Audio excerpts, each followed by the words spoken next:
Donc, je suis Jérôme Fillet, directeur artistique d'Arkham-sur-Loire. On a été soutenu par le FFQCD pour un projet qui s'appelle Contes des Estuaires Nantes-Québec, qui est un projet vraiment de territoire narratif transmédia et transatlantique entre Nantes et Québec, qui existe depuis plusieurs années, parce qu'on a fait depuis 2016, là on est rendu au 3e chapitre. L'idée, c'est vraiment de servir cet univers narratif pour faire différentes propositions artistiques à l'intérieur. Donc, on a des ateliers avec des enfants nantais et québécois, on a fait des workshops avec des artistes nantais et québécois, on est sur des créations d'outils ou d'œuvres numériques, d'œuvres littéraires. Et donc, c'est un projet qui est coproduit avec Rhizome, qui est une structure justement québécoise qui est spécialisée en littérature sous toutes ses formes. Donc, on est vraiment sur des savoir-faire vraiment complémentaires entre le transmédia pour Arkham-sur-Loire et Rhizome. Donc, c'est vraiment quelque chose qui nous intéressait beaucoup, ce côté complémentaire là-dessus et coopération qui a vraiment du sens entre les deux structures.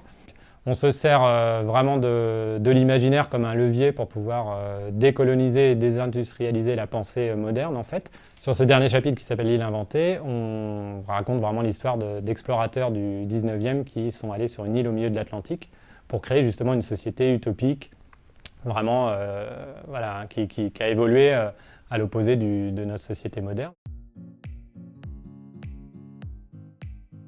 Alors les relations avec Québec datent maintenant de plus de 10 ans. Ils se sont ancrés au départ dans le prisme de la culture et une date importante, c'est 2016, date à laquelle la présidente Joanna Roland de la métropole a fait un déplacement pour aller justement amplifier et ancrer ces relations autour de la culture sur la ville de Québec, mais également étendre dans le cadre de la province avec des relations plus étroites avec Montréal. Et puis j'ai envie de dire, il y a aussi une affinité sur les valeurs, sur ce qu'est aujourd'hui le territoire. Nantes est une ville qui est traversée par l'eau, une ville dans laquelle coule une fluidité. On a les mêmes rapports à Montréal et à Québec. Donc malgré les 5000 km qui nous séparent, il y a aussi des valeurs autour de ce qu'est la ville d'aujourd'hui et de demain, des valeurs d'égalité et des valeurs sur la fabrique d'une ville résiliente qu'on partage. Et donc les projets qui en déclinent s'inscrivent aussi dans cette démarche ancrée il y a maintenant 10 ans.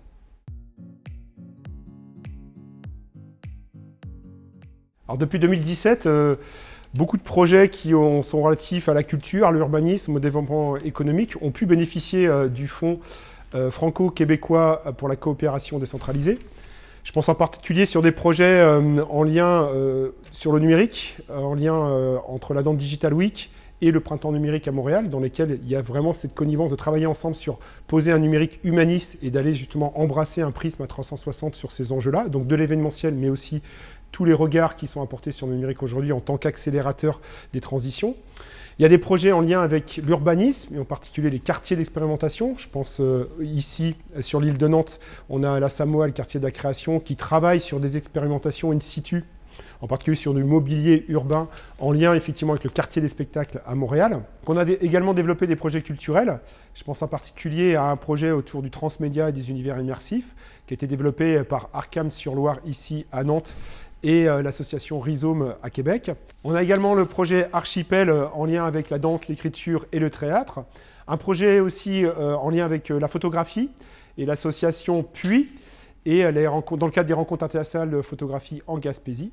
Et pour terminer, des liens entre le Muséum d'histoire naturelle ici à Nantes et le musée du fjord de Saguenay.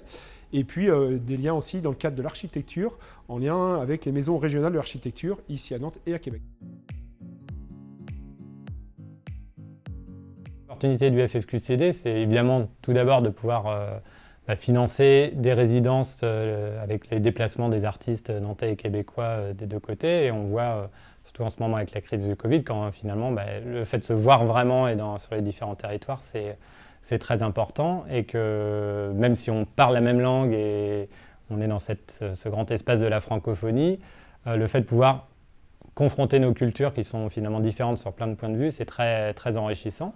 Il y a aussi la possibilité de pouvoir donner de la visibilité à des structures associatives comme nous, à l'international, sur des projets sur lesquels on ne serait pas forcément allé, puisque ça aurait pu nous paraître un peu trop grand. Et puis là, on a l'impression qu'on peut prendre notre place sur la scène internationale artistique. Même si les projets sont modestes au démarrage, on voit que nous, on peut travailler sur quelque chose à long terme qui va vraiment prendre sa place. Le conseil que je peux donner à d'autres collectivités, c'est vraiment de considérer ce fonds-là comme une opportunité, puisque c'est un vrai accélérateur de projets. On l'a vu, que ce soit au niveau de la culture, que ce soit au niveau de l'urbanisme, du développement économique.